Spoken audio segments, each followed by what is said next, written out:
We're joined by Cleveland Guardians catcher Bo Naylor, a former Akron RubberDuck from 2021 and 2022. And Bo, we're talking to you at spring training before the 24 season.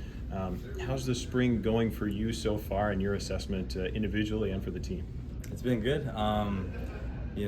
Just trying to get my feet under me, get my at-bats, just trying to get back to feeling comfortable as best as I can, and just enjoying the time with the guys around me too. And this spring training is the first one where you come with a significant amount of a season in the major leagues. How is that different maybe from what it was a year ago or even 2 years ago in this spot? I think just having a little bit of that background, some more experience, a little bit of that time under my belt, I go into this like a little more calmer, kind of knowing what to expect, and just kind of going out there, just trying to play free and like I said, just get my feet under me. And what was sort of the biggest adjustment for you to make the jump to Cleveland as you have the last couple of years? It's obviously a lot of things, in this game where we're always working to better ourselves in every aspect of the game. But I'd say, just more so continuing to trying to be as consistent as possible in my routines and my work beforehand. That's something that I've come to realize is probably like the most important part to this game. Really preparing and getting yourself in a good spot, for when you're out there. That way, everything just flows free. So I think the work beforehand and that preparation period is probably the most important thing that I've really, honed in on and really gotten myself to a good point in. We've heard from people in player development and throughout your career that is one of your strengths, the preparation. Where did that sort of start for you, or who taught you the importance of that? I've had a lot of really, really good influences in this organization. So I don't think I could put it to one name, but a lot of the staff, a lot of the players around me at each level.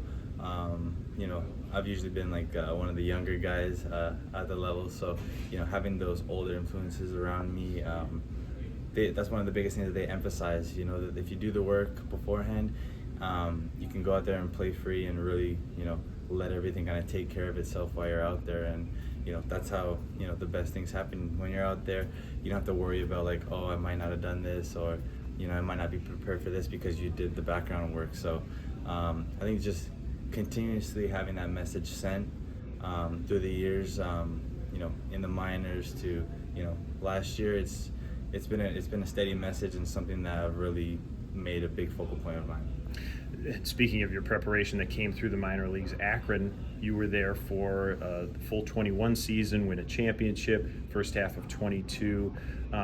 What were the strides that you made from your time there in the whole development journey that you've had? I think really just diving into, baseball itself, the failure, the struggle that comes with it, the roller coaster ride it is, and really trying to figure out what is most important and what are the things that I can control. I think that was probably the time where I'd struggled the most, being mainly in that 21 season. But I think that it really gave me a lot of mental clarity as to what I'm trying to do in this game, and leave me an option. I can either just stop now or just push through it and continue to try to make myself better. And I made that decision to continue to fight through it, and going through that time is a blessing in disguise, but definitely something that I'm very grateful for at this point, because it's really made me the player that I am today.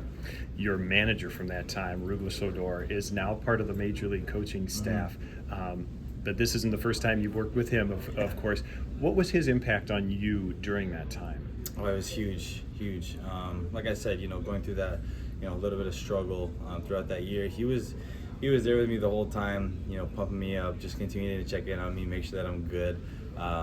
But also holding me accountable to the player that I could be, and made sure that I was always working hard and striving to become that player. He really saw a lot of potential in me, as he did with all the other players around him, and continue to send that message that you just got to fight through it and make sure that you're doing the stuff that you can to become that player. I think that a lot of people in this organization can agree he's an amazing influence and honestly an incredible coach.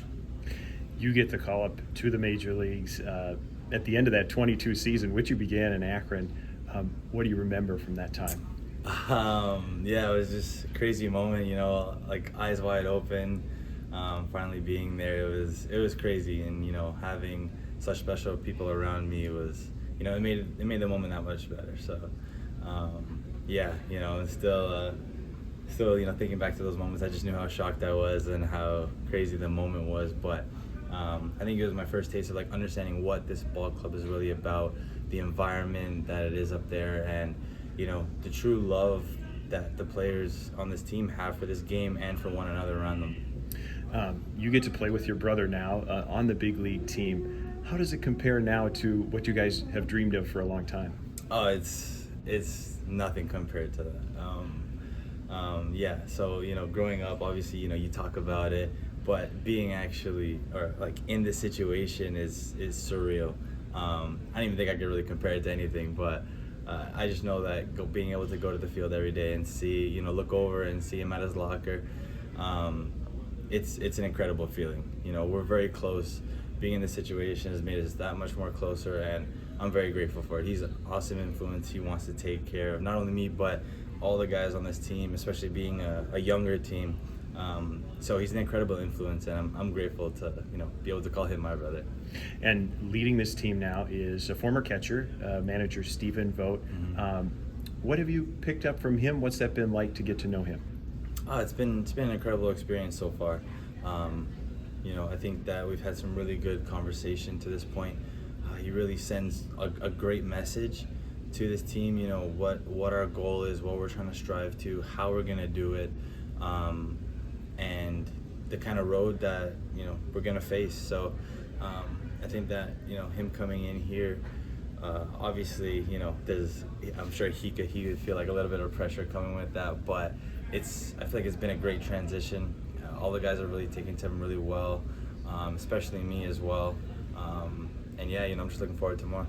You're working with a pitching staff that has been so dominant, but evolved also with a lot of young arms from the talented development system.